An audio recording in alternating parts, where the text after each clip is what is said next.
Hey there, kids. It's me, Oni the Unicorn. And I'm here to tell you that f***ing your dreams ain't cheap. In fact, it costs a ton of cash to do. So that's why me and the Oh No Radio Show need your help. Just go to the website displayed below and hit us up with some cash, yo. $1, $5, $1 million if you have it to spare. Any amount is appreciated. Well, I gotta go because these dreams ain't gonna fuck themselves. See ya!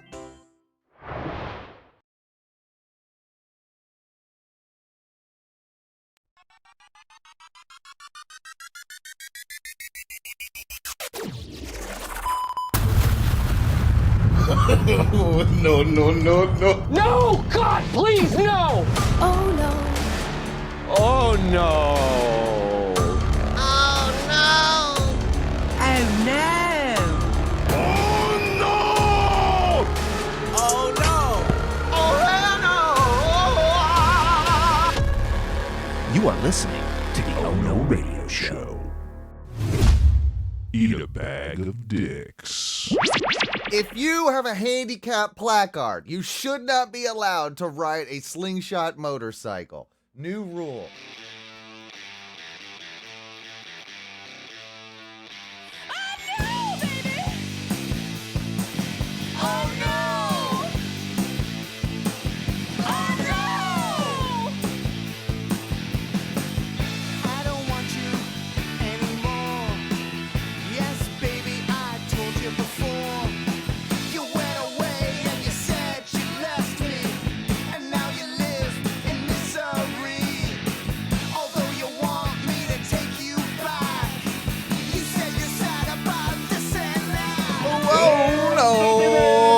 Baby. That's right. Welcome back to another edition of the Oh No Radio Show. My name is Owen. I am the captain of this shit ship. And along with me tonight is my good friend, Mikey B. How are you, Mikey B? Bro, I'm tired, but I am here. And Yeah, I know. We're starting. Ready to chat. We're starting late, but and you've been working all day. You've been putting in the hours at the factory there, the cook factory. Bro. You've been making some meatballs. What have you been making today? What you been making? What you been? Morning shift was I was on fry, so I was just making a bunch of bullshit. Yeah. French fries. And you're frying up some mushrooms. You fry up some mushrooms? You fry up any mushrooms? No, I wish we had fried mushrooms. I love a good fried mushroom. But night shift I was on saute, and so I was just making. Well, that's where the magic happens, is when Mike's on saute. I mean, that's yeah. Bro, okay, so the fun thing about saute, at least, and they'll have me do it on like Friday and Saturday nights, the really busy night. It's like the end of the cook's line. There's a wall at the end of my station, and so, I mean, I'm not saying I'm really good, but Yeah. I'm pretty good at my job. Yeah. So especially because there's only so many items that actually come through my side of the station, because there's also 2 people on that station on the busy nights. Mm-hmm. So I put the other guy making salads, and there are quite a few salads to get made. So I don't want to do that station. Wait, so you're able to, like, you called rank? You're like, of course I do. I'm not salad man today. I'm not, bro. Let one of the lesser cooks be salad boy. Okay, all right, yeah. Let me just work my magic with my saute pans. Yeah. And You're a salad boy. I'm a saute man with a saute pan. Saute man with a saute pan. Yeah. Executing my saute Plan. That's right. There we go. Okay. That's the excellence right there. Uh-huh. Indeed. Cling. So basically all I do is I just post up, like hang on the little shelf, like hang out, and every now and then, like, oh, Mike, we need you to make this, and I'm like, Got it. Man, and you fire up that. Did you do the flip in front of people? You got the flip. You're flipping. I do some flipping. With like the shrimp and grits I have to do, I'll get that pan real nice and hot, a little bit of oil, and then that first like shake, it just you get the yeah. You know, the little explosion. Is this the place where the customers can see you too? They can see you. That's so why. That's the only reason I do it. That's why you're putting on a show. They want to see that. They don't want to see Saute Boy or Salad Boy over there. They don't care about him. They want to see Saute Mike. You know. Yeah. I'm. And it, you know what? Honestly, it kind of sucks because it does. It makes it really hot. Yeah. And you feel like you're on show, but that is also just natural showman. You know. Yeah. So I'm out there. The natural charisma oozing through as you're the cooking. charisma is it's all over the place. It's soaking the panties of this restaurant. Exactly. And so I'm out there and I'm enjoying myself and I'm just slapping about, and then as soon as it kind of you make yourself look cool, so you're just kind of like hanging off the shelf, just like like the fawns basically. Yeah, all right, whatever. Yeah. When people walk by, I'm like, what's up? What's up, dude? I'll saute whatever you need. I got it. What do you need, right? Yeah. What so you want? And it looks like they basically had to tell me tonight, like, hey man, you gotta slow down. Everyone else is running a little behind, so you're outshining everybody, and they need you to pull back a little bit. It's like you're too wet of panties over here. That's step it down. We're sloshing around. Yeah. Here. It's Fort Lauderdale down here. Like that's the that's cool. Yeah, that's so cool. it was a nice night shift, and then again, like as soon as it slows down, I'm like, hey, I'm gonna get offline and go do some stuff in the back. And then and fuck you, salad boy. Make sure to say that. Well, I mean, once it's down to like one ticket, like every couple minutes, then I'm like, yeah, we don't need to both be right here. Nah. Like, let's get out of here. Well, good. I'm glad that you were able to get out at a reasonable time. I'm glad that we were able to do the show because it is, of course, my last show. Live and recorded for, I'm dare say it's less than a month, but it's going to be about 3.5 weeks before we're able to get together and do this again. So it was important to me that we were able to do so. We do have plenty of content, though, that's going to be coming out. There's going to be stuff with that we've pre-recorded, coming up. Hopefully you and Ty are going to be able to do some stuff. We've got a mystery guest host that's going to be, hopping in on the 27th. So there's not going to be a lack of Oh No content. But I will just be on my Euro trip. I'll be dilly-dallying over there in Portugal and, Amsterdam for a time. So you're just going to have to... Visiting the Europa? Yeah, I am. I am doing that. Speaking of Ty, by the way, Ty is not here. As you can obviously hear, we have to send our condolences.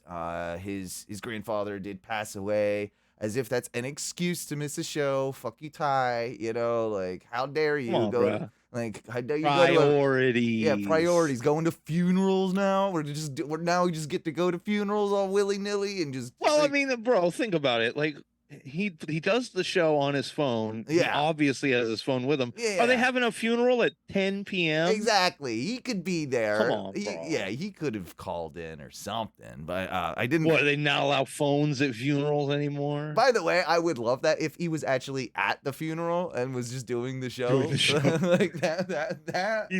He's at the wake, but he's gonna like Yeah. sneak off and be like, "Hey, what's up, guys? I'm doing the show." Yeah, and then we're talking about buttholes or whatever we're talking about, and he's there, and it's like, he forgot his headphones too, so it's like everybody else can hear like us and what's going on, like that would be a time move. That would be a very time move. Super time move. Mhm. Anyway, though, seriously, we have to send our condolences to him. We have to send our condolences to one of our greatest listeners, one of my best friends in the whole world. His name is Matthew. You've heard him on Oh No Wrestling. His beloved pup, Bella, was put down today. So we just want to send our love to him and, of course, Ty as well. Bella was been really hanging on for a little while here, and he's had some, tried to give her the best life as possible. Again, haven't really talked to him, don't know all the details, but one of the sweetest pit bulls you'll ever meet and ever see. So we have to, you hate hearing that thing, you hate hearing that, because we all know how it is when you gotta you deal with that situation. I mean, way harder than a granddad dying, like, if you ask me. Oh yeah. I mean, honestly, I had a lot of my family pass away within like a year or two. Yeah. Basically everyone passed, like my parents. Yeah. Fucking gone. Yeah. And But it even was my- but it was probably worse when your dog died. It was probably it's still worse. Yeah. I still lament Yeah. my dog, but like my I mean, your dad, whatever, right? He I gets mean, a it's- little bit. It's like, But like my grandma, bro, I don't even remember what she looks like.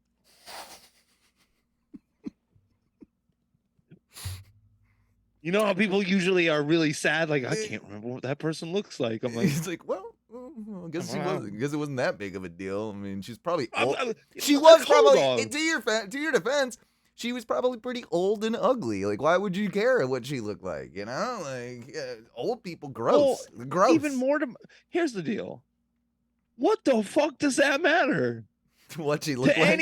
Yeah. Anyone who, like, I'm sorry to my that own mother, who is still very sad about my dad dying, Yeah, but, right. like, bro, Is that the thing are people you supposed say? to remember what everybody looks like forever, even though they're dead? I didn't even know that was a thing. That's a thing that people, like, they forget what people look like as they're gone. I don't think. Is that a thing? I've never I even think heard. so. I've never heard that.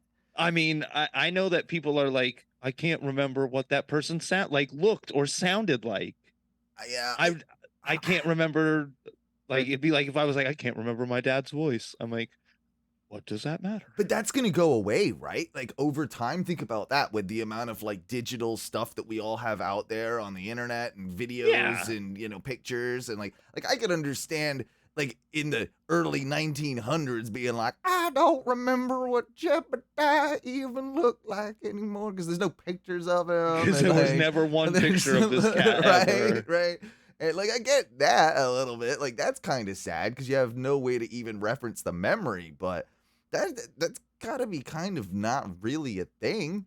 Like, I mean, there's gonna be voicemails of people. Like, if you wanted to right now, all kidding aside, could you find like some piece of audio or video with your dad's voice on it? Yeah, exactly. of course. And 99% of people are gonna be like that. Like, so I don't know. A weird side. But that's the other thing. Maybe I'm just like, I have a weird disconnect. That shit just doesn't matter to me. Right. Some people it does, and we all grieve differently. But like, I feel like at a certain point, if you're overly obsessed with it too, that's unhealthy because you're. I gotta once a week throw on the recording of this dead dude or whatever. Like, I don't know. That sounds a little bit weird. Like. Yeah, I don't want to ever get to the point where I'm, when Janine eventually dies, because she'll die before me. I'm Well- probably going to live for 2, maybe even 300 years. Wow. It's I'm pretty confident. pretty, that's you know. I mean, bold statement, but okay. You go for it. Like, I like the I mean, determination. dude, I'll probably have like at least 2 to 3 lives. I mean, good. you know. I mean, I've already had 3, more or less. So Yeah. I'm gonna on borrowed time. I'm gonna be gone like way early. But you, yeah, I mean, Yeah. I mean, you haven't So, done I mean- anything. You haven't done anything yet. So I feel like they give you more time. Yeah, I think that's the trade-off. It's It's the like I really can't do anything Yeah. until like 220. Oh, and that's gonna be too late, man. It's gonna. Bro, I mean, the world is gonna suck so bad Yeah. to like 190 years from now. Right. It's not gonna be good. You're not gonna really want to be there. You're like, oh, if only I could just die. Like I feel First like to live for yeah, another. yeah. Going back to what you were saying though too about like that like people that are kind of like overly obsessed with the dead or whatever. I feel like this happens. This is happening right now a lot in my beloved wrestling with Cody Rhodes, the son of Dusty Rhodes, and Mhm. and yeah, it's a big deal that like Cody left the WWE. He went and started this new company, reinvented himself, proved himself outside the company, came back, huge superstar. But every step of the way, he's like wants to do it for his daddy and wants to like dude, your dad's been gone for a while. Let it go. Why is why is that, dude? I don't know. Do something for yourself. Like, just how about you just want to be awesome and be the top champion. Why does it have to be for Your everything's dad. got to be for daddy and everything's got to be? You know what I'm saying? I mean, I guess that's the thing. Like when you start into these like weird generational, Yeah. like I think it happens. guess- I think it happens in politics. I think it happens in like old Hollywood sometimes. I think it happens like in churches even perhaps with like pastors or like doing it for yeah, the like generation before, whatever. Yeah. Well, I mean, look at the military. Look at how many Yeah, kids that's and a big one. people Yeah. join the military Because purely because their parents. Their great grandfather did it. Their grandfather did it. Their father did it. And now they're gonna do it. Yeah, It's- so everyone's gonna keep. and if going my into the kid military. isn't gonna do it, well, then he's gay, and he's basically gonna be ousted from the family and be looked down upon. yeah. Sorry. Oh, you're good. So I think that it just. I think some people aren't strong enough Maybe. to like form their own lives. So what do? They just go, well, I guess I'll just follow in like I guess I'll go be a army infantry because that's what my dad was. It is. Well, I mean, what we're talking about it can apply to kind of like anybody, right? That doesn't have their own identity and have their own personality. I mean, this can go for people that are overly religious at times. Like their whole identity is that they're just, I'm a Christian and my life is for Jesus and all that. And do what you Yeah. ever want to do. But you know what I'm saying? It's like, there's people that are that way where it's just like, you know what I am? I am this, and that is all I am. Like Yeah, I can't be more. Yeah. It- you're you can be whatever the fuck uninteresting. you Get a want. personality. Yeah. Like that. Yeah. You know what? I'm gonna totally slingshot you around here because speaking of these slingshots, you know what I'm talking about, right? These motorcycle things. Yeah, they're like the little. It's like they got the 2 wheels in front, Yeah. and then the motorcycle wheel in the back. Yeah. and it's like And then- open cockpit. Open cockpit. I guess, I don't know. I've never been in one. I've never driven one. I don't know if like you need a balance thing. Like, because, on a motorcycle or a bike, you got to have a certain amount of balance to be able to take corners and all that. Do you have to like lean and stuff on the, or No, is it? it's you're just- it effectively drives like a car. That's what I figured. But I just noticed it the other day, walking into work, by all the handicap spaces. There it is, a slingshot with a handicap placard parked in a handicapped space. And I don't know, man. I No. think this is against the rules. This should be against the rules. You don't get to drive a slingshot and be handicapped enough to have a handicap placard. Yeah, I don't think you should be able to get that one. That should be kind of a Also, like an off limits. Like, okay, so if you couldn't have like a Harley Davidson with Yeah. a can you? disabled, Can you? By the way, can you? I don't think you should be Yeah, allowed. 'cause this is the thing. Like, can you have a motorcycle with a handicap sticker on it? Let me look that up. It feels like it shouldn't be allowed, but is allowed, but it shouldn't be allowed, much like the slingshot thing. You shouldn't be allowed to drive a slingshot if you're handicapped. Also, what type of handicap that you got? What do you think? I mean, you ain't. Oh you ain't. my god. What?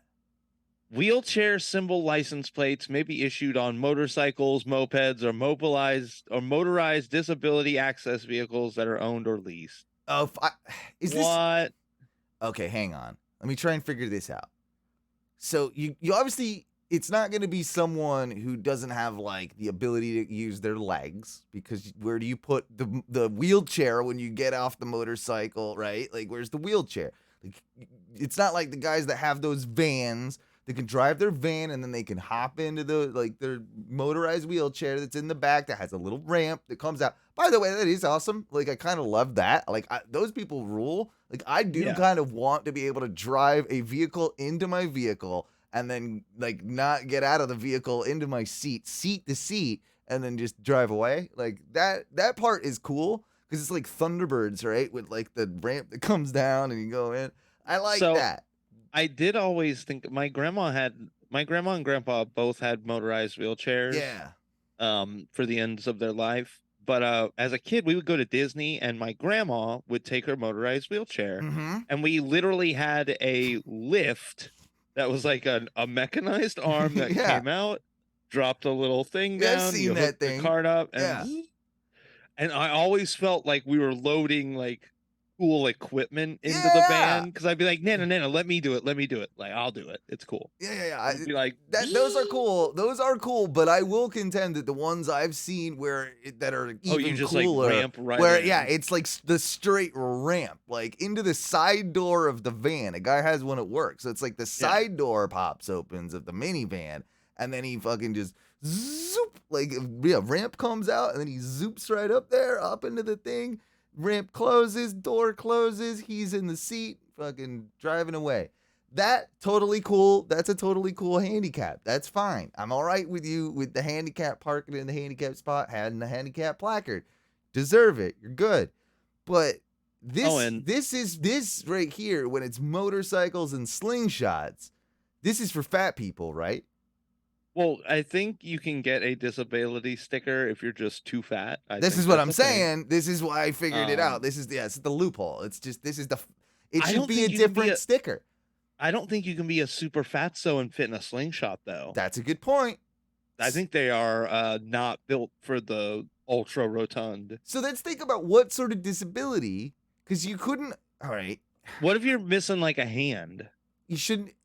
It's not affecting you that much. You don't get a disabled sticker if you're missing a hand. So hold on. Do you? Are you? If I'm missing just one hand, I get a where's the limit? If I chop off a finger, do I get one then? No, you wouldn't. They wouldn't give one then. What if? Okay, so is it 2 fingers? Is it 3 fingers? Or the whole hand? Like, is it the opposable thumb? Where's the limit here? What is? Well, that's what I was gonna ask. If you lose like your leg, but then you go out and get a prosthetic leg, are you still disabled enough to warrant having a sticker? Because you can walk. Yeah, you're fine. You've got the tool. That's the tool. You don't need the sticker to then get you even closer.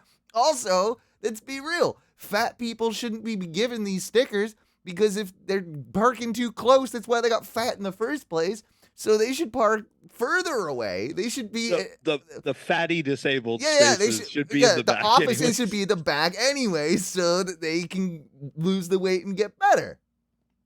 How fat do you have to be disabled fat? Gotta be over 300, right? It's probably like a 354, 400 maybe, somewhere in that region. Gotta be. Maybe it's not a weight. Maybe it's, I don't know. How do they classify? Did you just type in how fat do okay. I need to be to get a disabled? Here's, I guess, so morbid obesity is considered BMI of 40% or higher. That alone will not qualify you for disability. You have to, now it becomes like a proving situation where you have to prove that your fatness has precluded you from being able to do work. We're just talking about that episode of The Simpsons, aren't we? Where Homer, Homer just gets a moo and gets so fat that I did like extra fat Homer, by the way. Extra fat Homer was in awesome. A moo-moo? Yeah, Homer and the moo-moo and the little fun hat. Yeah. That, I remember he got so lazy he just was working from home on the computer, and then he just set up that in the 90s. Yeah. By the way, that was crazy. But remember he just hit Set enter up all that the little time. bird. He set up the bird to just peck the enter button. But yeah, dude. So I guess you'd have to go in front of a panel and be like, "Listen here, guys. I'm so fat that I just don't think there's any way I could get into a job. I don't think, I mean, I shouldn't have a job. Honestly, I shouldn't be allowed in public, but if I do need... But bro, think about it like this. Nowadays, they'd be like, well, do you use a computer at home? We'll be like, well, yes, of course. And he'd be like, cool, then never mind. You're not canceled. Go get a job online. Eat shit. Get a job online. You can Uber Eats all your food. You're good. Like, what do you get a job online, fatty? That's what we do. Sorry. And you'll get more fat. And then at least but it's okay because no one will see you because you will be at home, and society will have deemed you non-worthy of being in their presence. That's what I say. Good start to the show here. Yeah. Good start to shame the fatties. Good start to that. Do you want to talk about the lead singer of the Peanut Butter Jelly Time song? Do you know about this? Do you know Peanut Butter Jelly Time? Yeah, we all know the song. I didn't know there was such a dark history around this. So let me just pull this article up real quick. Peanut Butter Jelly Time singer, so I can get this right. Yeah, so I didn't realize this is one of those that, like, I'm pretty good with knowing, like, some urban legends and, weird facts about, especially, like, musicians and stuff. But I didn't know this one. It kind of popped up in my lexicon just the other day. And, this dude, what was his name here? By the way, it was by the song's by the Buckwheat Boys. And, the singer on the song was a guy named Jermaine Fuller. Uh-oh. I lost the Mikey. Oh, there we go. No, I'm here. Whoa. No, camera was going in and out there. Uh-oh. Unstable connect. Uh-oh, we got the unstables. Jesus Christ. Think it's on your end, buddy, if you can hear me. Oh, man. Let me see if we got... Hear ya. Yeah, it's like bouncing back and forth, bud. Oh, no. Here I am. Oh, no. I think it's good now. I think we're good. Yeah, until it isn't. But, yeah, if you can hear me, I was just talking about this Jermaine Fuller, lead singer. Jermaine Fuller. The lead singer of the Buckwheat Boys. So, they obviously did Peanut Butter Jelly. Peanut Butter Jelly Time, Peanut Butter Jelly. It is a pretty terrible song. I mean, it's not the best song ever now. Peanut butter jelly, peanut butter jelly, peanut butter jelly with a baseball bat. Isn't that what he says? A baseball bat? Yeah. Why? Oh, yeah. Why the baseball bat? I've always wondered that. I mean, I don't think there's a real reason. I think it's rap. It's just there to be there. It's nonsense. All right, fair. So Jermaine Fuller got into an altercation in Las Vegas in 2002 with a police officer. He shot the officer in the chest and the head. Whoa. Yeah. Why both? Yeah, dude, the officer would go on to actually recover from his wounds. And just like, by the way, if you get shot in the chest and the head and you recover, kudos. Just Good job. bravo. You should get disability. Yeah, you get the disability sticker.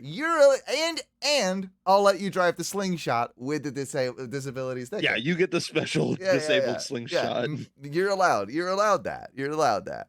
But after the shooting, Jermaine Fuller broke into a nearby apartment and took 2 men who were in the apartment building hostage. The hostages managed to escape, and Fuller barricaded himself inside the bathroom of the apartment, threatening officers that he would shoot if they tried to come in. So obviously there was a bit of a standoff. Standoff went for close to 11 hours, apparently. Oh my God. At some point, Jermaine Fuller contacted local television stations and told them that he had a very famous relative. While a standoff was still happening, police confirmed the Fuller's claim of having a famous relative. Vegas cops reached out to the celebrity, who made a taped message. In the message, the relative told Fuller, "It's not too late. We've got lawyers who can take care of this. Just do what the police tell you to do." The relative was, in fact, you want to have a guess as to who his brother-in-law was? Oh, I know who it is. Oh, you looked it up. Damn. But it is. Yeah. Bro. Tell the world who it is. Bro, it's his buddy, his relative is Snoop Dogg. Brother-in-law, Snoop Doggy Dogg. What's his real name? Calvin something, isn't it? Yeah, it's like Calvin. I want to say Calvin Brodus. Is his real name? Which also Calvin Cortazar Brodus Jr. Yeah, that's. You're a junior. Wait. Snoop Dogg is a junior, and also, that's such a crazy fucking name. Someone did it twice. You know what I'm saying? Like, you wanted that to happen again. You wanted it to happen again? Like, that's a little weird. But anyway, yeah. Snoop's message was in vain. Hours later, police entered the bathroom where they found Jermaine Fuller dead of a single gunshot wound to the head, later determined to be, suicide at some point during the 11-hour standoff.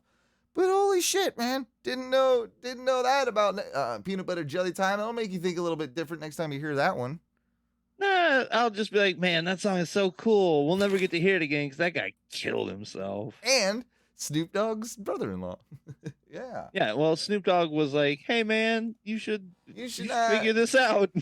I also don't do it like this." I also like that Snoop's advice was like, "Yo, man, we've got lawyers, man. They're just do. We're gonna get you out of this." Like, I mean, in fairness, like, I can see what Snoop's trying to do here, but ain't no lawyer getting you out of shooting a cop in the head and the chest. Like, I feel like that one's going to be a hard sell in a courtroom. Yeah, it's probably not going to be very easy to get you out of, like, shooting a cop. I think what Snoop Dogg was saying was, like, we could probably avoid the death penalty, maybe, if, I might be able to use a little bit of my Snoop magic to make sure you don't end up, like, straight up killed, gas chambered. Yeah. Do they gas chamber people anymore? Do they do that? Yeah, bro. I think some states still got the gas chamber. Do they? Bro, like, dude, fucking France was using the guillotine up until like the 1970s, bro. I like the old school. Bro, I like the shooting squadron. I like that. Oh, the firing squad? Yeah, I like that. Bro, can you imagine you are in modern civilized society and you are still beheading people in France? It's pretty cool, but the French are pretty disgusting human beings, so it does make sense, Wait, let me look this up. Last time someone was guillotined. Yeah, it was fairly recently, though. I think you're right. 1970.